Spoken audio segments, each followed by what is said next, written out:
Được mấy triệu rồi, nhưng mà đã được tiền tưới thì không phải là chiều về là ăn nhậu đâu. Đã được tiền tưới thì chúng ta về tiết kiệm lấy tiền mua gạo mua quần áo để phục vụ cái dân sinh của mình. Thì báo cáo với lại bà con thì cũng trên tinh thần được sự đồng ý của đảng ủy lãnh đạo công an huyện Đắk Long, sự đồng ý của bí thư, phó bí thư đảng ủy xã cũng như là chủ tịch ủy ban dân hội đồng nhân dân xã Quảng Hòa thì cho phép chúng tôi hôm nay đến đây được gặp gỡ giao lưu với bà con cũng như là trao những phần quà thiết thực để góp phần là an sinh xã hội, góp phần cho bà con san sẻ một phần nào gánh nặng trong cuộc sống, cũng như là tạo cái động lực cho bà con cố gắng làm ăn vươn lên. Thì các bà con thấy lực lượng công an huyện đến đây bà con mừng hay vui ạ? Đặc biệt là lực lượng giao thông, bà con thấy giao thông xuống thì bà con vui hay buồn? Trả lời thật lòng đi ạ. Thật lòng là có quà. Bà con trả lời đi. Thấy giao thông đến là vui hay buồn? Vừa buồn vừa vui đúng không? Vui là tại vì là có một anh đẹp trai vui tính với nói chuyện ở trên đây, mà buồn là nếu như ai đó bắt phạt giữ xe thì buồn lắm. Lại tốn đồng tiền thôi, không được đâu. Thì như bà con biết rồi, thì dù có vui hay buồn á thì cũng là tình cảm với bà con. Và dù bà con có trách chúng tôi chăng nữa thì chúng tôi cũng phải chịu. Tại vì là nhiệm vụ chính trị được đảng và nhà nước giao phó thì chúng tôi phải làm. Nếu như không làm, không xử phạt về lĩnh vực trật tự an toàn giao thông thì bà con biết rồi, sẽ có tình trạng phóng nhanh vượt ẩu, không đội mũ bảo hiểm, rồi lại tông nhau tai nạn như vừa rồi là 2-3 vụ rồi đúng không bà con? Ở địa bàn xã mình có 2-3 vụ tai nạn xảy ra rồi. Thì bà con biết rồi, tai nạn giao thông thì sẽ dẫn đến rất là nhiều cái hệ lụy khác, đúng không? Có thể gây bị thương hoặc có thể hậu quả nặng hơn là có thể dẫn đến chết người, mà tất cả là từ những cái hành vi cẩu thả của mình trong cái tham gia giao thông, đặc biệt là cái đối tượng thanh thiếu niên trên địa bàn khác, đúng không bà con ạ? Thanh thiếu niên ở đây chạy xe có nhanh không bà con? Chạy nhanh không? Có móc bô với nẹt bô không? Đấy, móc bô chạy nhanh lắm. Mà nếu như bà con mà thấy móc bô chạy nhanh bà con có tức không? Không tức hả? Lý do sao không tức này? Hả? Nghe thương ta đó mà. To hơn cái pháo nổ rồi mà, đúng không? Nhưng mà nếu như mà bà con đồng tình với những cái hành động đó thì chính bà con tự làm hại cái sức khỏe của mình, đúng không? Mình đi mình lao động sản xuất cả một ngày trời rồi, tối về mình có một giấc ngủ ngon, mà trong khi là anh thanh niên đó anh sướng quá, tối rồi có khi làm vài chục rượu đó đúng không? Chạy ra nơi nẹt bô các thứ thì bà con mình không bao giờ ngủ được, và ảnh hưởng đến cái điều kiện sức khỏe và ảnh hưởng gián tiếp đến cái hoạt động lao động sản xuất. Tại vì mình không khỏe thì làm sao mình lao động sản xuất, ảnh hưởng luôn đến hoạt động dân sinh, tức bà con mình kinh tế sẽ không bao giờ phát triển, đúng không? Và thứ hai nữa là cái đối tượng thanh thiếu niên này thì thường là hay có cái xu hướng là bị lôi kéo, tức là đi chơi với nhau là dễ bị là những bạn bè cùng trang lứa là rủ nhau đua, đúng không? Hoặc là không đội mũ bảo hiểm, dẫn tới những cái tai nạn có khi là té rất là nhẹ thôi nhưng mà đập đầu xuống dẫn đến chấn thương sọ não, rồi dẫn đến bị thương tích gãy tay gãy chân. Thì cái đó sẽ ảnh hưởng như thế nào ạ? Thì bố mẹ bà con ở đây là bố mẹ, đúng không? Nếu con cái mình bị thương thì làm sao ạ? Là phải đi chăm, đúng không? Phải đi chăm sóc, phải đi chăm sóc sức khỏe cho con cái mình này, phải lo tiền viện phí này. Ở đây đặc biệt là chúng ta ở đây là bà con ở đây là được nhà nước hỗ trợ rất là nhiều trong cái việc dân sinh. Thứ nhất là bà con mình có bảo hiểm hộ nghèo, đúng không? Nằm viện là không có tiền, nhưng mà bao nhiêu những cái chi phí khác thì nhà nước không thể chi trả được, như là tiền đi lại ăn uống, và không phải là chi cho cái anh nằm viện đó mà chi cho những người đi thăm nom, đúng không? Đi chăm sóc. Thì từ đó là dẫn đến là việc là trong cái thời gian đó là không lao động sản xuất được này, mất cái tiền ăn, tiền uống, tiền đi lại này. Đấy, từ cái hành vi vi phạm trật tự an toàn giao thông nó dẫn đến cái hệ lụy đó. Chưa kể đến trường hợp ví dụ như con cái mình lỡ may té xuống đập đầu tai nạn chết đi thì bản thân bà con như thế nào ạ? Đau buồn, đúng không? Con cái mình đẻ ra nuôi bao nhiêu năm tự nhiên té cái chết, nó chưa làm gì phục vụ được cho mình, mà tại sao nó là như thế, mà tại sao mình không khuyên bảo nó từ lúc ban đầu, khi nó bắt đầu nó mới lấy xe ra, bảo quay lại đội cái mũ vào cho mẹ, quay lại đội cái mũ vào cho bố, rồi đi xe mà đi từ từ thôi, thì như vậy thì sẽ không bao giờ có cái việc mà tai nạn xảy ra, đúng không? Ra ngoài đường thì đừng có phóng nhanh vượt ẩu, thấy xe đường trước người ta sang đường thì đi chậm lại, đến đợi người ta qua thì qua, nhưng mà mình lại không khuyên cái đó, dẫn đến cái hậu quả, đúng không? Vừa rồi thì có một vụ tai nạn mà hai anh chị thống nhau ở trên địa bàn xã mình, đúng không? Mà cuối cùng đến lúc sau thì thỏa thuận dân sự là chỉ có 5 hay 7 triệu bạc thì thôi, nhưng mà dẫn đến không thỏa thuận được với nhau, không thỏa thuận được với nhau thì ảnh hưởng gì ạ? Ảnh hưởng tình cảm bà con lối xóm, đúng không?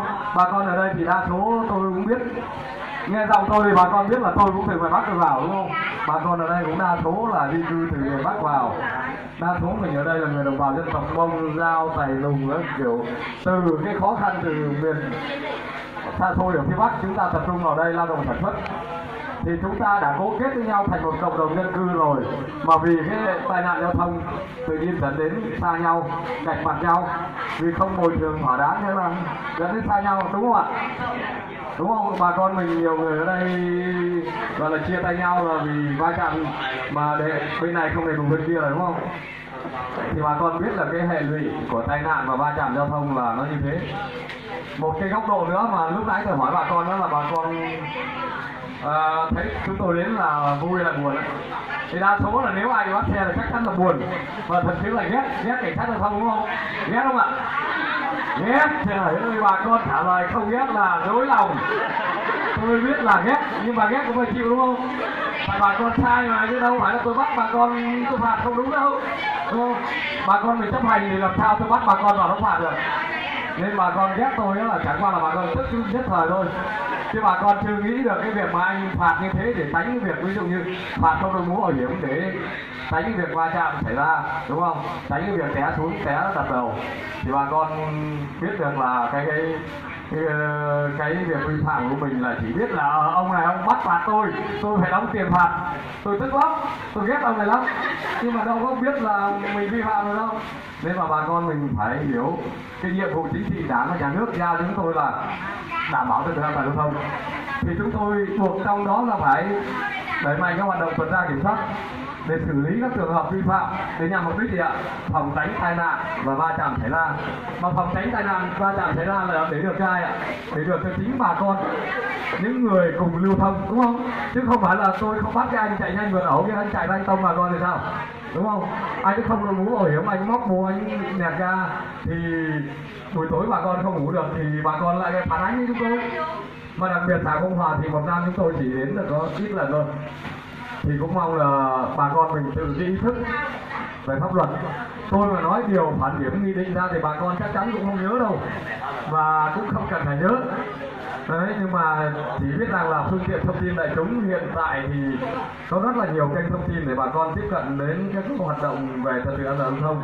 Đặc biệt hiện nay kênh thời sự buổi sáng là dành riêng một mục để nói về cái lĩnh vực trật tự an toàn giao thông, thì bà con hiểu được không đội mũ bảo hiểm là vi phạm pháp luật rồi, đúng không?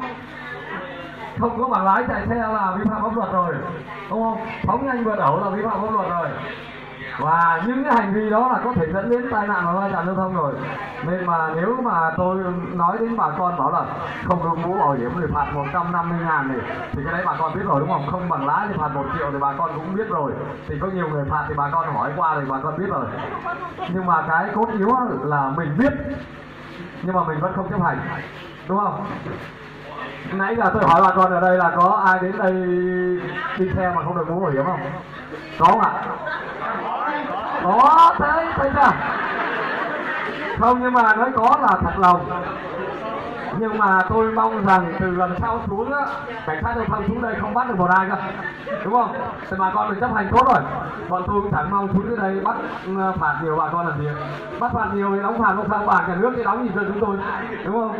Bọn tôi cũng được gì đâu mà tôi bắt bà con ấy, bà con ghét tôi, có phải tôi buồn không? Tôi chỉ muốn xuống đây bà con thương thôi. Tí nó ra gọi vào nhà làm thịt con gà ăn cơm cho vui, chứ tôi chả mong bắt phạt bà con làm gì đấy. Bữa sau xuống là nhìn thấy mặt cái thằng này bữa trước mắt tao này không muốn như thế làm gì, nên mà tôi mong ý thức của bà con là nâng cao lên, và trong cái thời gian tới là tôi không muốn lực lượng cảnh sát giao thông xuống như đây bắt được một trường hợp vi phạm nào là bà con mà được lắng nghe tôi kể ở đây rồi, và mong được ý thức của bà con mình lên cao là gì ạ? Nếu ý thức bà con lên cao thì cái việc đóng phạt kho bạc nhà nước không phải đóng nữa, và thứ hai nữa bà con tập trung vào cái thời gian lao động sản xuất, nâng cao cái hiệu quả kinh tế tại địa phương lên, và từ đó là đẩy mạnh cái kinh tế ở địa phương phát triển. Và từ lần sau đến thì những chị em ở bên đoàn tình nguyện này người ta lại không phải xuống địa bàn mình nữa, mà người ta có cái điều kiện đi chăm sóc hoặc là hỗ trợ cái bà con ở cái vùng sâu xa hơn, để cùng nhau đưa cái kinh tế của cả nước phát triển lên, chứ không phải là cái nhiệm vụ của anh chị là phải đến đây trao quà cho tôi, mà muốn là bà con tự lao động sản xuất để kinh tế mình đi lên. Và lần sau á, nếu mà có cái đoàn tình nguyện đến á, là mình bảo tôi bữa nay kinh tế cũng phát triển rồi, tôi không nhận, mà để cho những người khác khó khăn hơn nhận, thì như thế mới là cái nghĩa cử cao đẹp, chứ không phải là có đoàn nào đến là ta bảo cho tôi nhận hết, và cái đấy là các anh ấy đến là phải cho tôi. Nhiệm vụ lần này không phải là chúng tôi đến đây là để cho bà con, và cũng không phải là ấy, nhưng mà cái này là tinh thần tự nguyện và tình nguyện của tất cả các anh chị em trong đoàn, là tự góp tiền túi đóng góp vào tổ chức chuyến xe từ thành phố Hồ Chí Minh lên đây và tổ chức những phần quà ý nghĩa để tặng cho bà con. Nên mà tôi mong bà con tất cả những cái ở trong đời sống nó đều có mối quan hệ mật thiết với nhau, và nó phục vụ cho bà con phát triển đời sống kinh tế, đúng không?